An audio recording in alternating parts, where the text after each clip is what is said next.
Good afternoon, everybody. Hope you're doing well today. I am super excited about this class. This is what I was going to do last week until I felt I need to push on to the other thing I did. And so I got great feedback, so I'm glad you guys enjoyed that.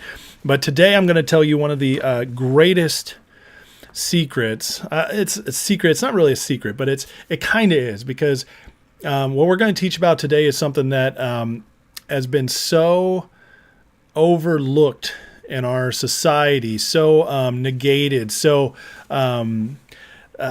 considered the lesser way. And I'm just here to show you that there's actually a lot of good news in this, because what you're going to learn today is that, I'm trying to think of the best way to say this. Let me put it this way. I spent my whole life wondering why it was so difficult for me to stick to just one thing. And I just had so many interests and so many, way to say that, things I was good at, but not like the best at, but I was always expanding my knowledge, my skills, instead of just honing on one. It was just the way I was built. It's not, and honestly, I think a lot of people are built that way.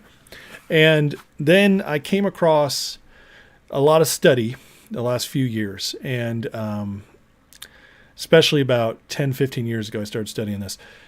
And I learned some incredible things about how life actually works, and what the statistics say versus what the experts say, and how poorly designed the path of success is in our country, or at least what we're told. And let's just get started, all right? Because it's better if I just teach it instead of kind of just jumping around it. But today we're talking about, that's not the one I want to show you guys. Today we're going to talk about generalization. All right, so you've all heard the quote, "A jack of all trades is a master of none." And 90% of the time when this is quoted, it stops there, and nobody says the rest of the quote. But the true quote is, "A jack of all trades is a master of none, but oftentimes better than a master of one." In other words, it's usually better to meet somebody who can do a bunch of different things versus the person who is perfect at just the one thing, or not even perfect, but nobody's perfect, but expert at just the one thing. And what has happened in our society is we've been taught the opposite. We've been taught, find your thing and just go after it. In college, find your specialty and go after it. Find your career, stick with it. Become the best of the best. Rise your way to the top. But do it through the system. Do it through working. And then when you're older, you retire, and that job is taking care of you. Meanwhile, the problem with this is that, the vast majority of people are not designed to do this. They're not designed to do one thing their whole life. They're not designed. Most of the times kids choose these things. We're seeing it now. More and more people are miserable in the careers they chose when they were 25, 26 years old, but they can't leave because they have money and benefits and all this stuff. So they feel stuck. I just was hearing the other day that on a podcast, that the number one career that is suicidal is doctors. The esteemed doctors, it's supposed to be like the greatest career, and yet they have more suicides than any other profession. Why is that? You don't commit suicide if you don't feel stuck. Even miserable people don't commit suicide unless they feel stuck and there's no other hope. Suicide is the ultimate no hope. So why would doctors feel that? They're considered the best of the best by the establishment types, by collegiate types. They're so honored, and that whole idea of being a doctor, it just still has that ring to it, and yet they're killing themselves at the highest rate. Why? It's because of this concept right here that we do not teach. We don't allow our kids to learn it anymore. We've hammered into them, stop being distracted, focus, get it. We want our kids to be the best. It's what we're taught in society. Everybody wants to be Michael Jordan, instead of realizing that there's only one Michael Jordan. And guess what? Michael Jordan was awesome at basketball, and he's miserable at everything else. He's a miserable family man. He's divorced. And I love Michael Jordan. He's the greatest when it comes to basketball. But he's a bad businessman. Whereas Magic Johnson and Shaq, they're a tier down from Michael. They weren't as crazy as him about winning and destroying everybody. And so they didn't become the greatest ever. They're up there. They're great. But Shaq has this quote where Shaq says that I could have had a A+ career, but I chose to have a B+ career and have fun instead. And Shaq get it. Listen, he's still got 4 championships. He won a bunch. But you know what? He also is much happier in his life. He's a more successful businessman. If Jordan didn't have the Jordan shoes and the Jordan brand, he probably would be broke by now. He's been miserable running teams. Look at the Charlotte Hornets. And so, listen, and I'm not dogging on Michael Jordan. The dude's super successful in his way. But the fact is he was good at one thing, and we revere him for that. He'll be historically renowned for that. But the guy's not happy, and he's let a lot of his life fall apart in other areas because there was no generalization in his life. It was all about perfection at one thing. And once that one thing was gone, it got hard for him to get the rest of his life together. So when I'm talking about success, you guys know what I mean. There's multiple ways to be successful, but it's important to have a combination of them all. You need to be successful in your family, relationships. Want to be successful in your health. Because if you don't have those two things, then all the money in the world doesn't matter. You'll be miserable. The next thing, you do want to be financially successful because you want to be able to do the things you want to do, and so on and so forth.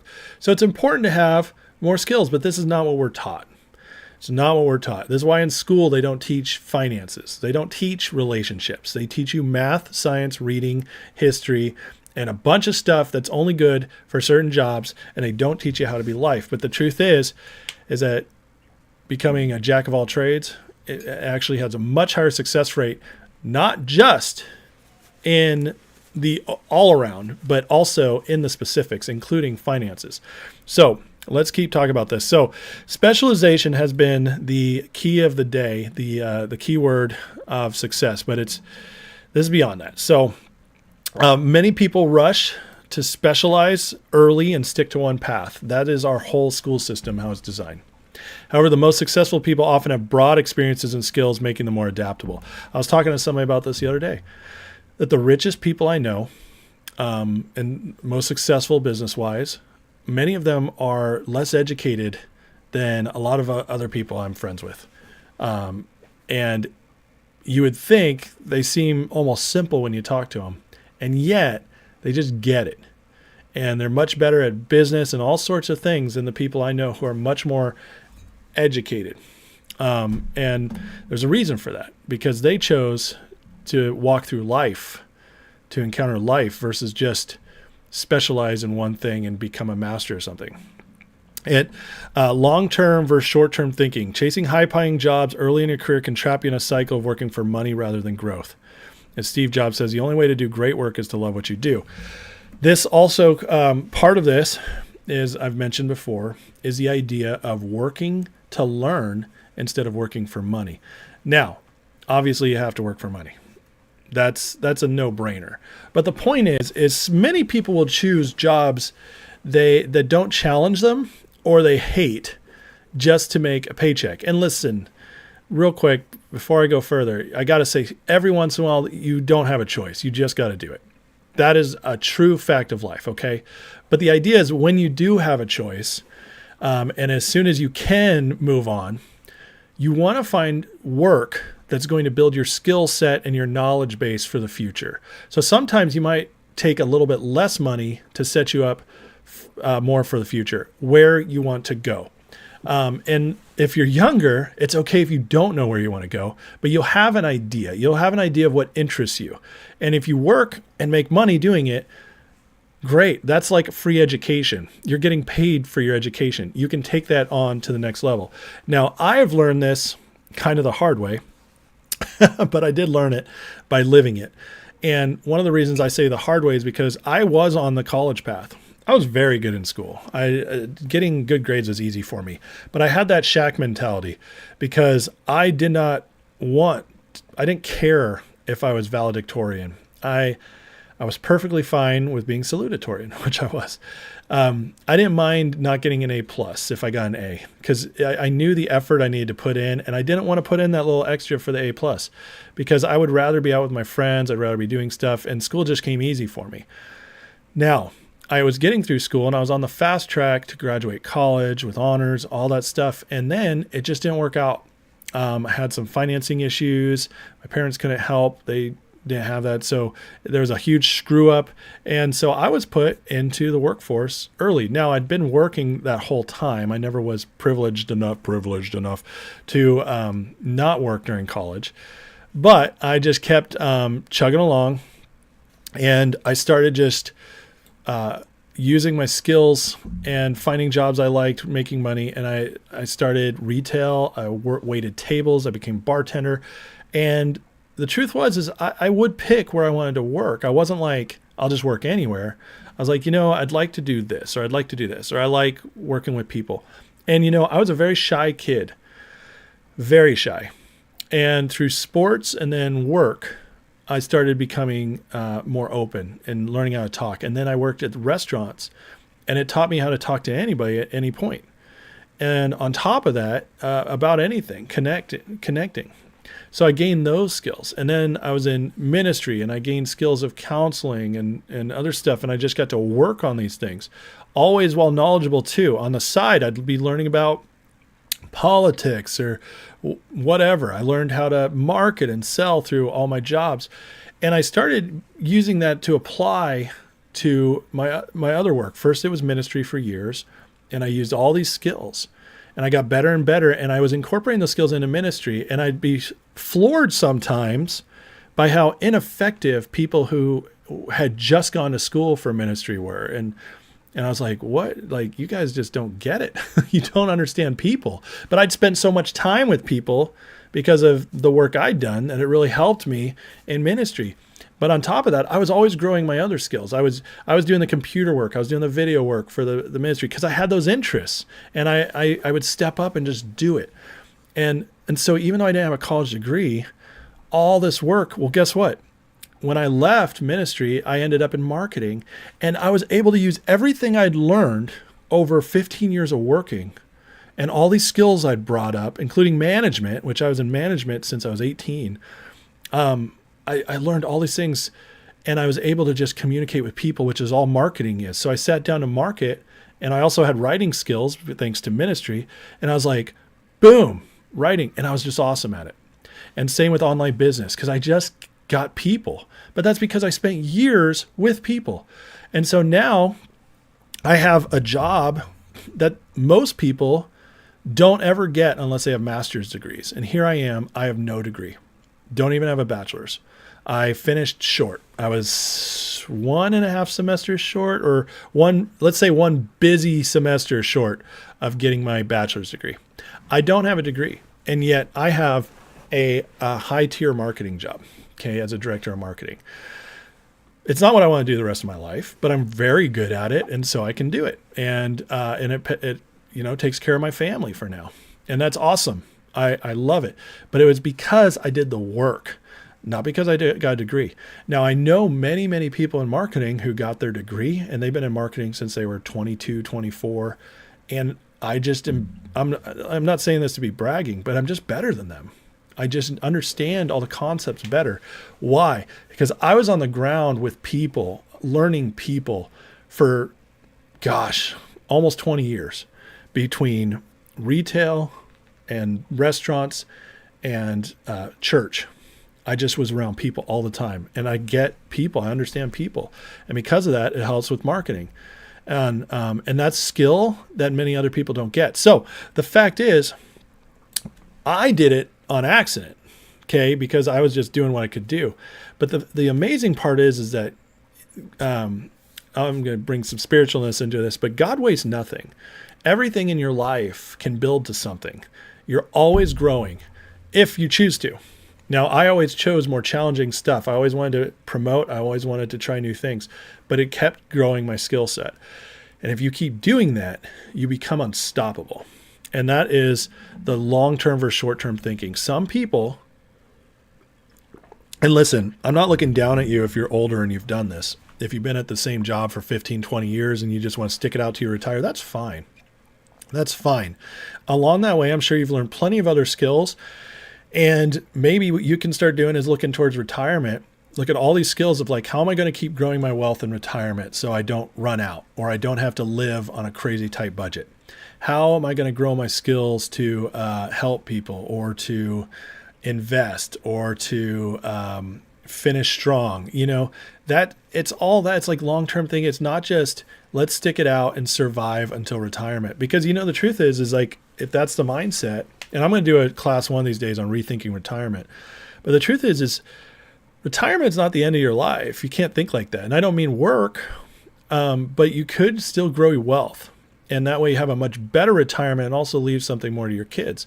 And so it's just a way of thinking, you know. And so wherever you are at in your path, the idea is keep growing and you'll just get better at every aspect of life no matter what. The hard always pays off because doing the hard ends up making life easier down the road. And again, and this concept is the foundation for financial independence, which is ultimately what everybody wants. Even retirees, people who stuck out the same job for 25, 30 years, this is ultimately what they want. They're working for retirement, which means I'm working to the point I don't have to work anymore. That's financial independence. Well, I'm here to tell you there's many ways to financial independence instead of just working a crap job your whole life. Some of you love your job, and that's great. If you're doing what you love, then you're not working right, you know, but that's not what I'm talking about. I'm talking about this desire right here. How do we get there? The best way is to keep growing your skills in every aspect. Now, here's some crazy stuff for you. We're told, our system teaches us to pick a career path at a young age. By the time you're 20 years old, you're supposed to be picking your majors for college so that you can get a job later. This is one of the most insane things we've ever created because those kids simply do not know. They don't have enough life experience, you name it. Very rarely does somebody know. It does happen, but it's rare. The vast majority. Check out these statistics. Most people make a major career change around age 39 due to dissatisfaction or desire for more fulfilling work. That means at 39 is the age they finally get to when they're like, I want to find something I want to do with my life. Why? There's a couple reasons for this. By the time you're 39, you are mature enough and experienced enough to kind of know what you want to do. You finally have kind of figured out life a little bit. And the other part is that now you've experienced enough to know what you don't want to do. And that's actually a major problem for most people. They'll think they want to do something, then they'll do it and find it's not fulfilling, but then they feel stuck. This highlights the importance of continuously acquiring new skills and knowledge throughout your life. Now, here's even crazier. In America, on average, people change careers 5 to 7 times in their working lives. So if you've been jumping around in your life, don't feel bad. You're normal. That's normal. And I don't think it's something to look down upon. Guys, you want to know how many jobs I've worked? Since I've been 16 when I started working, I'm now about to turn 41. So that's 25 years this fall. I have worked over 20 jobs. When you consider my full-time work, my part-time work, moving, all that stuff, I've worked over 20 jobs in my life. Now, if you want to talk career, like kind of jobs, that changes a little bit because like 4 of those jobs are different restaurants, different churches I work for, ministry, different companies doing marketing. So my career is probably only changed 5-6 times, but my jobs have changed 20 times. And that is a lot of experience. It is. And guess what? At this point, I wouldn't change it for the world. There was a point where I felt very aimless and frustrated with myself, but now knowing what I know, I'm very glad it got me to where I am because experiencing all of that now has given me such vision for the rest of my life. I know exactly what I want. I know exactly how to get it, and I just have to keep working towards it, and it'll happen. That's what I believe. And I've already seen a lot of that coming true. You guys are an example of that, me teaching. I love doing this. Median job tenure is most people switch jobs every 4 years. Clear that early career experimentation, skill building are essential for long-term success. And there it is again, essential. Listen, if you are young or you have kids and you're thinking you need to stick something out, pick something, stick with it, work your way up, that's actually the worst thing to do. It leads to depression. It actually does hinder earning ability. You know, one of the best things you can do to earn more money quicker is take every chance of promotion. You don't need to be loyal to a business. Sometimes you might want to be because you love the people you work with. The boss is really good to you. He gives you good raises, whatever. That's fine. There's nothing against loyalty if you are getting something out of it. But if you're working at a corporation, don't ever be loyal. They will cut you so quick. Take the next opportunity because you can always grow. You can always go back. You can figure this out. But life's about growth and you need to keep growing. I have jumped into many promotions. And sometimes it was a hard decision because I liked where I was at, but I've never regretted it. Never regret it. And so 4 years is the average.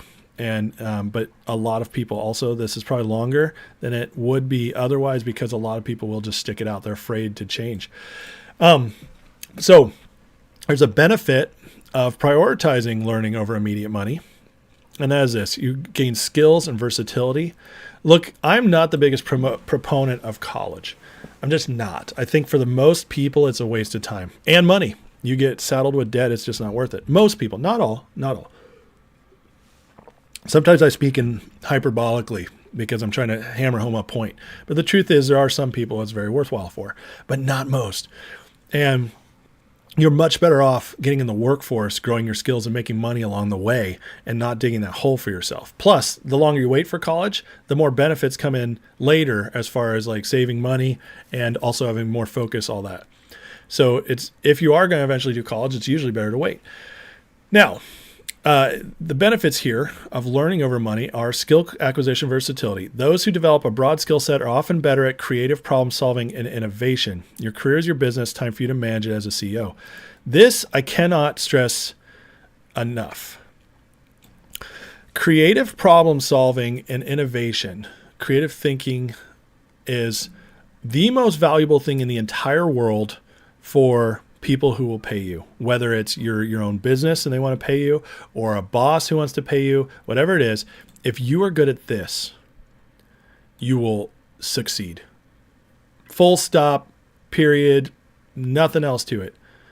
And the only way to get good at that is to have multiple experiences or to push yourself to have multiple experiences. That's it. There's no other way of doing this.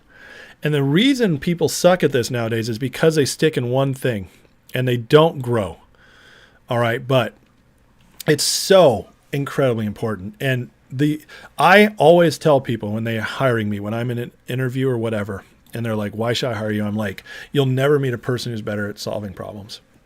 And I'm confident in that. There might be people just as good, but I am very confident in my problem solving solutions. You know why? Because I've solved literally 1 million problems in my life. And some I haven't. And that's okay. Nobody's perfect. Nobody can do everything. But you know why? It's because I always said, yes, I'll do it. Even when I don't know. Because guess what? One of the other greatest skills in life is to know how to figure it out. And I do. The internet's been amazing. I can go on YouTube. I can go Google. I can find stuff out. I know how to research. I know how to learn. And I know how to apply stuff. I know what my skills are. I know that physically I can do a lot of stuff. I know mentally I can do a lot of stuff. I know that I have incredible abilities with tech. And so I know I can watch something, I can learn something and be like, oh yeah, I got this. And if I can't do it myself, I can go back to my boss or whoever's paying me for something and I can say, listen, this is how you do it. I can't do it. This is not my skill set. I do not know how to fix this, but I can tell you this is what you need. And because of that, people love paying me. This is why I've gotten good jobs without a degree, because I am a great problem solver. It's why I've been promoted at every single job I've ever worked. I'm good at this. And I recommend it for everybody. This should be your number one thing to be good at, is becoming a problem solver. And what I mean by that is you obviously are going to have your skill sets you build. I have my skill sets I build. But in general, if people came to me and like, What are you best at? I'd say problem solving. And I'm great at a lot of other things. I can fix a lot of stuff, but I can also solve almost any problem. And the reason why is because I just know how to solve, even if I don't know at first when they ask me. And that is very important. And it's because I've done so many different things. So many different things. Like I said, 20 different jobs, 5 or 6 different careers, father of 6 kids, husband, you name it, friend, I've been through a lot. I've done school, no school, all this stuff, corporate, non-corporate, online, in person. I've done so many different things. I just have a crazy amount of skills for a 40-year-old, and that's okay. But you know what? There's very few things I'd be close to the best at, except for this. But this is the most important thing to be one of the best at. And so the next thing, experimentation, discovery. Early in your career, trying out different roles can help you discover what truly drives you. Again, you have to know what you don't like in order to also know what you like. It's a process of elimination. This kind of exploration often leads to more satisfaction and success later, 100%. It is better to succeed later than early. And what do I mean by that? I mean that a lot of times early success can trap you. There's this theory called, what's the word I'm looking for? It's, I forgot what it's called. Sorry, guys. It's when you get stuck kind of in your young life. You don't really grow up. There's a show based on it, and I forget what it's called. Great show. My brain just left me. Anyways, the point, though, is that if you succeed early, you often get trapped there. Why do you think actors and actresses who became super successful as child stars rarely are successful as grown-ups? They disappear. It's because you got so much success, you stay trapped in that, and they stay immature. They make poor decisions. They just don't grow up. This happens with pop stars. It happens with young people who, it happens with rich kids who are never taught how to work. You've heard the trust fund kid. Well, that kid gets stuck. They don't have to develop. And, it's something development. I'm really close to remembering what this is called. But you don't grow up because you never have needs. You never have to problem solve. You never have to go through anything hard and grow up. And so you get stuck. And because you get stuck, it ruins your life later. Because, you can grow out of it. Don't get me wrong. But it's very difficult. And it's much harder because you're doing what you should have gone through as a teenager in your early 20s, and you're going through it in your 30s, 40s, 50s. That's much harder. It's harder on everybody around you, and it makes you wake up. And this is why so many successful people who make lots of money early on are miserable later in life. The 24-year-old who, is a text junkie, makes $1 million or 10 million or 100 million bucks early. What did they become? We know him as weird. Look at Mark Zuckerberg. Mark Zuckerberg just now, after 20 years of Facebook and being a billionaire, just now starts to seem like he's growing up. He's got the tan. He's built some muscle on. He seems more laid back. It took years. It's because he didn't develop early enough because so much success early on. And on top of that, the other flip side of this is that a lot of people find success, and maybe it's not millions of dollars. Maybe they're not financially independent early. Maybe they're not a star early, but maybe they just got a really good job. Maybe they went right from college into an 80,000 a year job with great benefits, and they're like, cool, I made it. And then 10 years later, they realize they hate their job. 15 years later, they realize they hate their job. But now they have the mortgage. They're leveraged in debt. They're maybe making 130 grand a year, 150 grand, 200 grand a year, but they're mortgaged in debt and they're miserable. They hate everything they do, and they just don't feel like they can move on. And they have no other skills because they've never experienced anything different. So they're terrified, and now they're miserable. And that is what it's like. The early success is often a trap.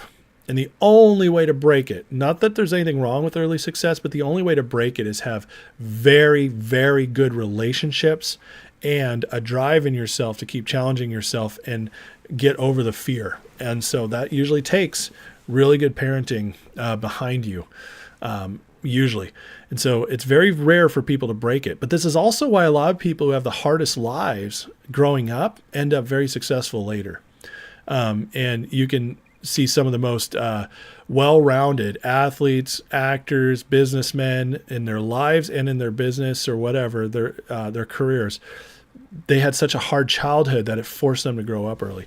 Now, not that it's good to have a hard childhood. That's not my point. But my point is when you're forced to grow, it leads to more success over the rest of your life. Next is building a unique value proposition. Developing expertise in multiple areas sets you apart and opens up niche opportunities that others miss. Speaking of that, we've talked about the talent stack before. Well, expertise means you're in the top 20% of anything. Okay, so you're better than 80% of other people. Guys, it's not hard to be better than 80% of most people in anything. It really is not. It just takes a little bit of effort, elbow grease, and knowledge. And you can be better than 80% of people on almost anything fairly quickly. As soon as you are, you're an expert. So if you hit that top 20% and you become the top 20% in 10 different things, 15 different things, 20 different things, all of a sudden you're just a master of so much. You're very unique in your own masterhood, but people will need you and you'll be so good at solving problems and all kinds of other stuff. So let's look at the value of a broad skill set. One of the best parts of having a broad skill set is sales and communication. When you're in business, freelancing, climbing the corporate ladder, knowing how to sell and negotiate is critical. Most important single ingredient in the formula of success, knowing how to get along with people, says Theodore Roosevelt. One of the best decisions I ever made, and listen, I've made a lot of bad decisions. This is not me saying I'm perfect. I just understand the subject very well. Early on, I did not realize how powerful this decision would be. All right, I just had no idea. But I made a decision based on a verse in the Bible, which now that I'm talking about it, I wish I'd saved it. Hold on. I'm going to pull this up real quick because I want to share it. I wasn't going to, but I've changed my mind. So,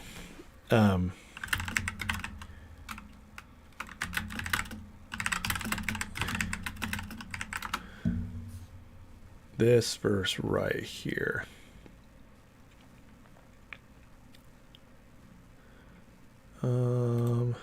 From the Bible.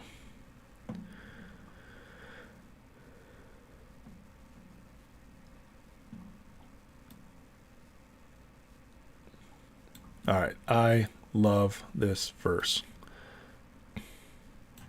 I'm going to copy and paste it over here. In here so I can share it with you guys. Whoa, that is big.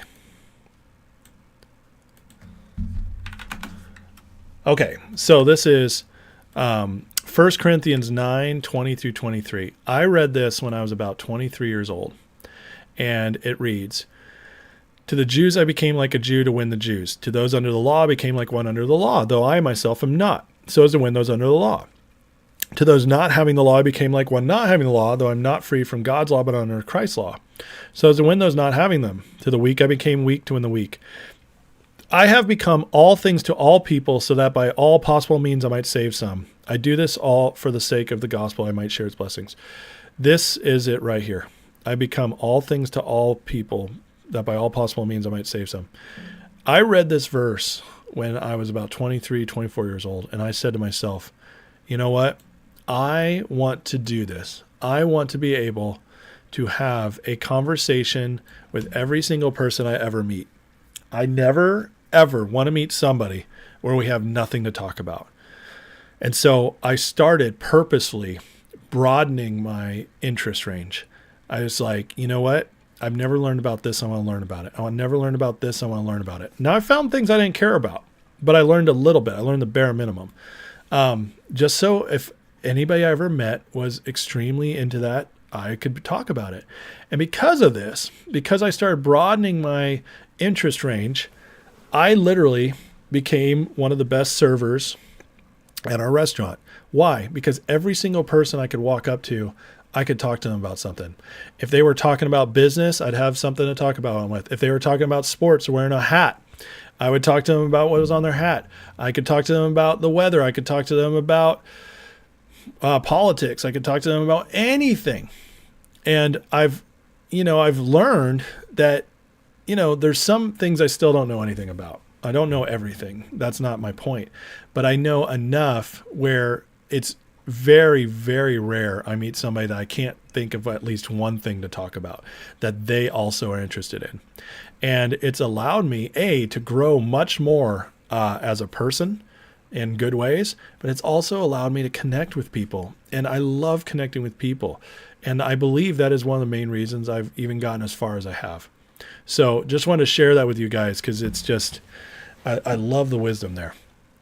Okay, so that's the value of sales and communication right there. Leadership and management. Adaptive thinking and effective leadership come from managing diverse projects and teams, leading to better decision-making in any field. What's one of the core issues of being a leader and manager? Communication. It's already there. We just talked about communication. But next is problem solving. And so having a broad skill set allows you to be better in both of those things, which is critical to leadership and management.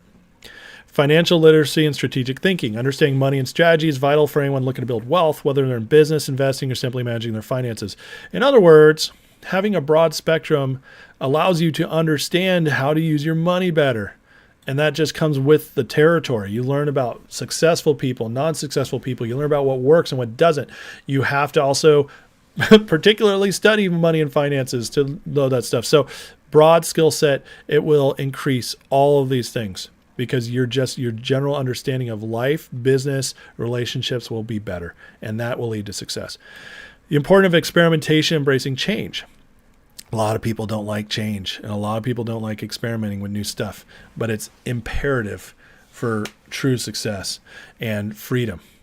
Exploring multiple paths. Don't be afraid to pivot if a job stops offering growth opportunities. Career shifts are not only common, but can be a gateway to finding work that aligns with your strengths and values. Here, listen, this is why I said, be sure to take promotions when you get them, even if it's leaving your job, because you don't want to get stuck. Many jobs just don't promote, or it takes years, and it's just not worth it. You're more valuable than that.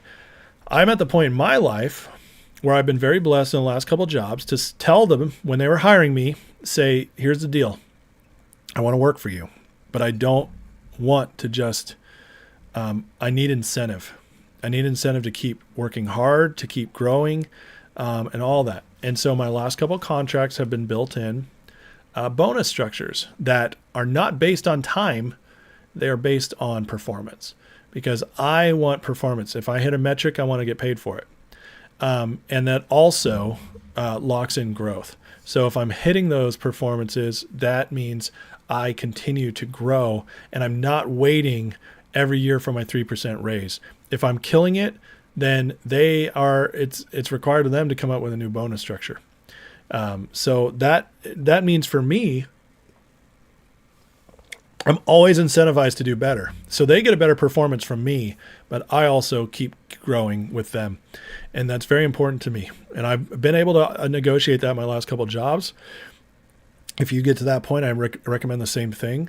But the truth is if I get stuck at a job, which I have many, many times, I start looking to leave. I do, because I refuse to do that. It's not worth it to me because I get miserable because I'm good at problem solving. So once I've figured out a job, I'm really good at skating by if I can, and still doing a good job, better than most. But the other thing is that I know I deserve. I'm killing it so much that can you guys give me more? And if they can't, I need to start looking for another challenge. Career shifts are not common, but can be the gateway of finding work that aligns with your strengths and values. 100% true. Also, on top of that, it's not just the work, but sometimes the people you work with as well. Leveraging diverse experiences. Most people don't settle in their most fulfilling career until later in life. This is very important. Most people don't settle into their most fulfilling career until later in life. Richard Branson, billionaire, says, you don't learn by following rules. You learn by doing and falling over. 100%. Sometimes the rules need to be broken or at least bent. And that might bother some of you, but it's very true. I'm not saying being immoral or unethical, but I am saying some rules are stupid and they need to be treated as such. And yes, you need to follow them to the point. Not recommending anybody pushes something to get fired. Don't be dumb, but you can figure it out. Power of thin slicing. Now this is important. As you get more and more general and you learn more skills, more problem solving, you're better at all this.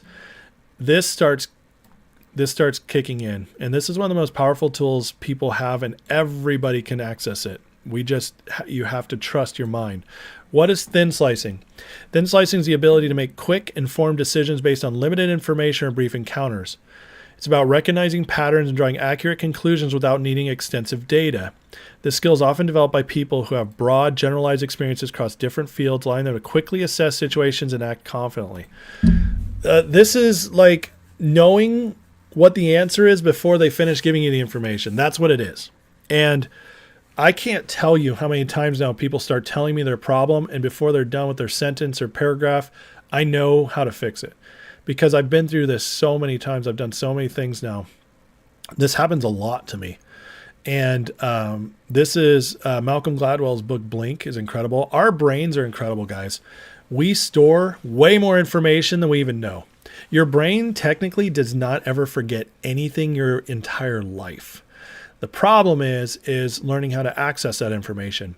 And most of that information comes in the form of subliminal messaging or subconscious feelings and actions.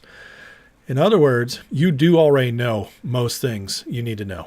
And what the problem is trusting that. It's called a gut feeling. Most people don't trust their gut. Now, your gut can be wrong if you have a wrong belief or a bad experience.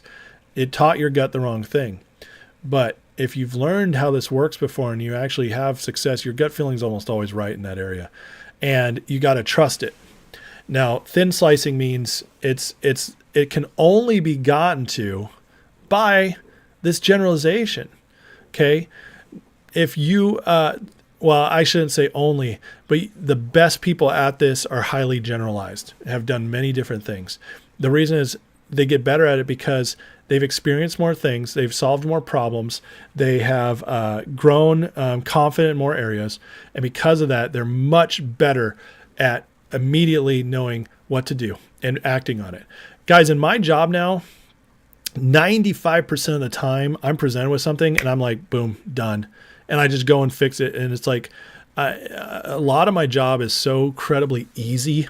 It's sometimes I get bored. I'm like, challenge me. But it's because I have so much experience in the areas I'm working in, whether it's marketing, digital, creation, people, all that. I just know. People say like, let's do this. I'm like, yeah, okay. I know how to do that. Or I know how to figure it out. And it's because I've been so generalized for so long. I've just embraced it at this point. And again, as you're growing or looking towards the future, this is a great opportunity for you to grow in your skill sets and trust that gut feeling. So many of us are way more skilled and way more knowledgeable than we give ourselves credit for. That's the other thing. Have confidence in what you know and your ability to listen. Confidence, because you do know stuff, it'll take you a long ways. Some people think humility means not being confident. No, humility means you're confident for the right reasons. Arrogance means you're confident because you think it's all about you. That's what arrogance is. It's all about you, everything. But confidence is just saying, I've faced this before, I've done this. And it's humble to do that. There's nothing wrong with that. Okay? Humble is saying like, God put me through this. He taught me how to do it. Or I learned this from my dad. I know how to do this. I learned this from my boss. Learned this from an experience. I know how to do this. There's nothing wrong about that. Okay? Too many people are fake humble, not real humble. There's nothing wrong. You can be confident, still be humble. How generalization enables thin slicing. Generalists who have a wide range of skills and experiences are better at thin slicing because they've encountered diverse scenarios and challenges. Broad exposure allows them to identify relevant cues in new situations, enabling faster and more effective decision-making. This can be a huge advantage in career decisions and investments where speed and intuition often play a key role. And that's, me. I'm still learning in some stuff, especially in investments. Okay, where my thin slicing is not the best yet. It's getting better every day. But that's because this was a world that have only really entered in the last 5 years. But if you're talking marketing, sales, all that other business, all that other stuff, that I have 20 plus years experience. So my thin slicing is on point. I just know almost everything. And that's why I keep getting jobs here. But I want to also improve on this area. And that's where I'm working on. But the only way to do it is to get in it and learn. And I know I'm always learning. And that's another thing, is know that nothing's wasted. If you fail, you learned and you can use it later to succeed. Then slicing in action. For example, someone who's worked in various industries and roles can quickly assess whether a job opportunity is worth pursuing or if potential business deal is promising. This quick judgment doesn't come from guesswork. It's informed by accumulated experiences and knowledge from a range of contexts. Let me stop right there. The flip side of this is if you do not have accumulated experiences and knowledge from a range of contexts, you cannot have that quick judgment. You just can't. And this is why a lot of people like waffle and meander and they're like, I don't know. And you don't know because you haven't done it before. And so what they'll do instead of learning and taking the plunge and trying to grow, they just won't do it at all. And then they just stay stuck and they don't grow. It's very sad, honestly. And I'm not looking down on anybody who does it. I get it. It's scary. But the only way to grow is to do it. Accumulate experiences and knowledge from a range of contexts. You have to broaden out if you want to get better. Intuition is nothing more than accumulation of thousands of tiny details you process quickly, as successful entrepreneurs have pointed out. Why it's a powerful tool? Thin slicing allows you to make confident decisions with limited information, crucial in today's fast-paced world where waiting for all the details can mean missing opportunities. That is very true. Our world is getting faster and faster, and AI is going to make it even faster. You have to be able to problem solve. And thin slicing is the best way to problem solve and quickly. People are going to want that more and more as we go forward, and they're going to recognize they need it. Because if AI can do all the basic tasks, then this is going to become more and more important. Key skill for anyone looking to maximize learning, career growth, or investment returns. By building broad expertise, you strengthen your ability to thin slice, giving you an edge over those who rely solely on deep but narrow knowledge. In other words, deep and narrow is specialization. They only understand that area, and once they get out of it, they get lost. And that actually, long-term, hurts you. And the problem is that's what we've been told to do, where it's actually much worse for you long-term. Practical steps to balance learning and financial needs. So you want to strategically choose where you're working or who you're working with or what you're doing on the side. Seek roles that offer learning opportunities, even if they come with a smaller paycheck. If possible, it might not be possible right now especially. But when you get the opportunity and it makes sense, that's when you do it. I'm not saying make your kids or wife go hungry or anything like that. That's not what I'm saying. Sometimes we have to work on the side. I get it. Or develop on the side. I get it. But, do what you have to do. But if you can do it, and this will lead, think future instead of just right now. View each job as a stepping stone toward building your knowledge and network. Side projects, freelancing. Use side gigs or part-time projects to explore new fields or skills without risking financial stability. The best way to predict the future is to create it, says Peter Drucker. In other words, if you get better and better at skills and better at creating money and your skill set, eventually it turns into bigger things. And that is creating your future instead of just waiting. Mentorship and networking. Surround yourself with people who've taken diverse paths, provide insights from various industries and career trajectories. That's pretty standard thinking right there. Long-term payoff, increased career satisfaction. This is huge. So many people don't have this, and it saddens me. By exploring multiple paths, you eventually find work fulfilling and financially rewarding. Find out what you like doing best, get someone to pay you for doing it. That's a great quote. Building multiple income streams. Broader your skill set, more opportunities you can create. Starting a business, investing wisely, or finding new revenue streams. Again, we've talked about this many times. This is the best part about building multiple income streams too, is because one of them might take off and you might like it more than your job. So I highly encourage trying different things and starting to try to build that out. Financial independence and freedom. Over time, broad experiences translate into unique, high-value opportunities that lead to financial freedom and ability to design your life on your terms. That is the best part about generalization. If you're specialized, you're going to be respected. People are going to talk highly about you. They're going to say, that surgeon is amazing. And maybe they are, maybe they love what they're doing. That's great. but they also might be stuck. That cardiologist, that athlete, all those things are specializations, and there's nothing wrong with specialization if that's what you want to do, if you're happy in it. But unfortunately, most people stay stuck because they chose that when they were young, and now they don't know how to get out of it. And the older you get, the harder it is to move on, because starting over when you're older is much harder than starting over when you're young. And so there's that. But you can do it, but you just have to do it smarter and slower. Conclusion: adopting a growth mindset. Embrace nonlinear growth. Don't worry about sticking to a straight career path. More you explore, more valuable and adaptable you become. More valuable and adaptable you become. These are in my opinion, two of the greatest things anybody can grow into. Obviously, valuable makes sense. Adaptable, though, is so important.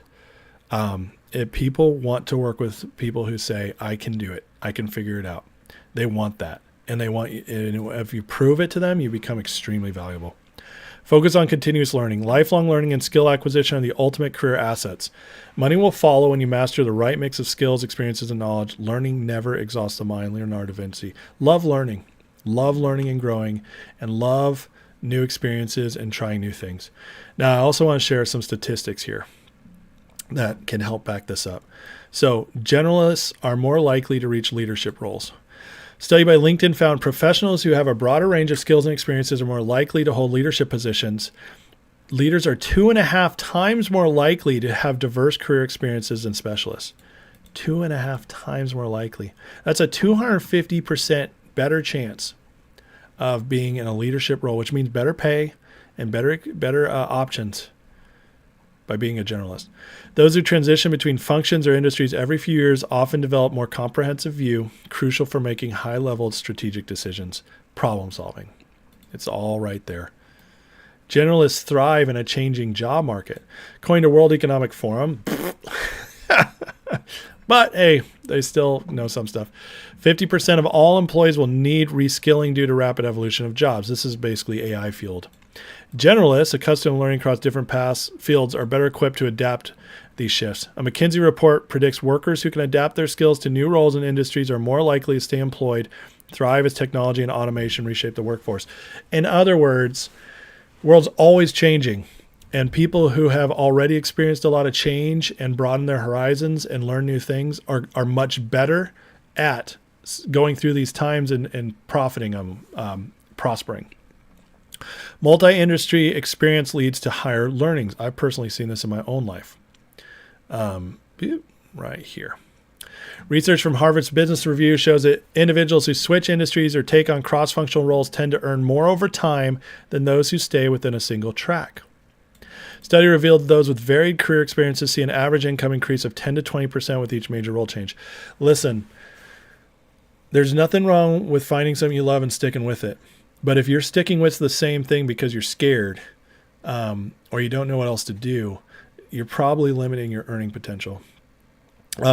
If you stay at the same place, most places on average now, corporate types, big business, they give you, if you're lucky, 3% raise a year. That's not very much. That barely keeps up with inflation. Doesn't even right now. So if you're earning that little bit of money every year, and you're doing the same thing, it's just not going to be fulfilling. And your wealth isn't really going to grow because the value of the dollar is decreasing as you're increasing. The truth is you want to take opportunities to grow. And other places that want you are going to pay more for you because they need to give you reason to leave. You always have negotiating power if somebody wants you somewhere else.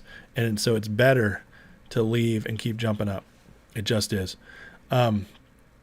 Innovation and creativity fueled by diverse skill sets. A study from University of Pennsylvania found that generalists are 22% more likely to innovate because they draw from a wide range of knowledge domains leading to more creative solutions. The study also found that organizations with a mix of generalists and specialists produce 30% more patents and innovations. 30% more. Companies like Google and Apple actively seek out employees with broad interdisciplinary fields, knowing that innovation comes at connecting ideas across different fields. You just are more creative when you're generalist because you've experienced more.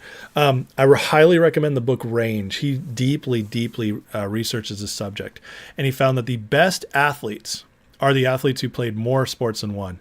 When they're pro, they become the best. The best musicians, same thing, played different instruments and different kinds of music. You can hit a peak early if you're a specialist, whereas if you're a generalist, you can keep rising that peak because of creativity. It just is how it works. And another one of the craziest things I've ever seen, this is in Malcolm Gladwell's book Blink, is that people with heart attacks and heart issues, and when they had emergencies, they'd go to hospital, and when the cardiologist was gone, not there, gone, whether it was on vacation, off work, whatever, when the cardiologist was gone, the people who had the heart issues had a better chance of survival.